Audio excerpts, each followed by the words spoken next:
ભાવનગર શહેરમાં રથયાત્રા નિમિત્તે છેલ્લા ઘણા દિવસોથી પોલીસ તંત્ર દ્વારા ટ્રાફિક સહિતના મુદ્દે પેટ્રોલિંગ અને વોચ ગોઠવવામાં આવી રહી છે, જેમાં પોલીસ તંત્ર દ્વારા અલગ અલગ કાયદા હેઠળ કાર્યવાહી હાથ ધરવામાં આવી છે। ભાવનગરમાં થતી કાર્યવાહીને પગલે ડીએસપી કચેરી દ્વારા કરાયેલી કામગીરીની વિગતો જાહેર કરવામાં આવી હતી, જેમાં પ્રોહિબિશનના કેસ 90, અડચણરૂપ વાહનોના 12, MV એક્ટ 207ના 150 કેસ, MV એક્ટ 185ના 6 કેસ, રોકડ દંડ 61,400, act NC case 160, GP act 135 case 28, NDPS 1 અને જુગારના 1 કેસનો સમાવેશ થાય છે।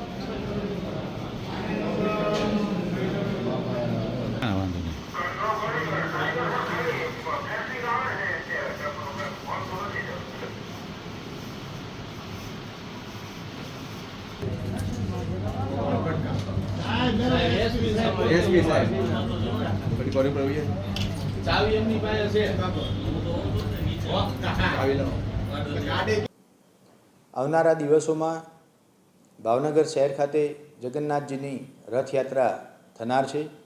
આ પરિપ્રેક્ષ્યમાં છેલ્લા 2 દિવસ એટલે કે 15 અને 16 જૂન 2024ના રોજ ભાવનગર શહેરના તમામ પોલીસ સ્ટેશનના પોલીસ અધિકારી કર્મચારી, એલસીબી, એસઓજી અને પેરોલ ફરલોના તમામ અધિકારી કર્મચારી એની મદદમાં ટ્રાફિક બ્રાન્ચ અને હેડક્વાર્ટરના પોલીસ અધિકારી અને કર્મચારીઓને સાથે રાખી સાંજના 5 વાગ્યાથી લઈ રાત્રિના 11 વાગ્યા સુધી તથા રાત્રિના 11 વાગ્યાથી લઈ સવારના 6 વાગ્યા સુધી આમ 2 અલગ અલગ ભાગમાં ડ્રાઈવ રાખવામાં આવેલી હતી।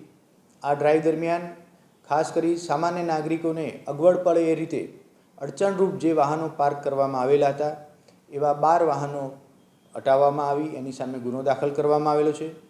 જેની પાસે ડ્રાઇવિંગ લાયસન્સ ન હોય, નંબર પ્લેટ ન હોય કે નંબર પ્લેટ વાળી દીધેલી હોય એવા 150 સામે ગુનો દાખલ કરી 150 વાહનો ડિટેન કરવામાં આવેલા છે। 2 દિવસની ડ્રાઈવ દરમિયાન 88 પ્રોહિબિશનના કેસ દાખલ કરવામાં આવેલા છે। નશાકારક પીણા પી અને વાહન ચલાવતા હોય એવા 6 માણસોની વિરુદ્ધ કાયદેસરનો ગુનો દાખલ કરવામાં આવેલો છે। ટ્રાફિકની આ ડ્રાઈવ દરમિયાન કુલ 61,000 જેટલો દંડ આપવામાં આવેલો છે। આમાં જુગારના 4 ક્વોલિટી કેસનો સમાવેશ થાય છે। જે પ્રોહિબિશનના કેસ દાખલ કરવામાં આવેલા છે એમાં 2 ક્વોલિટી કેસનો સમાવેશ કરવામાં આવેલો છે।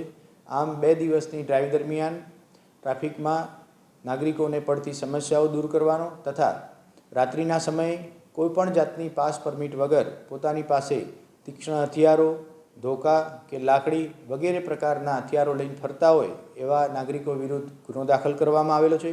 આવા 88 વ્યક્તિઓની વિરુદ્ધ જીપી એક્ટ 135 મુજબ ગુનો દાખલ કરી કાર્યવાહી હાથ ધરવામાં આવેલી છે। આ જ કામગીરી આવનારા દિવસોમાં પણ તબક્કાવાર શરૂ રાખવામાં આવનાર છે।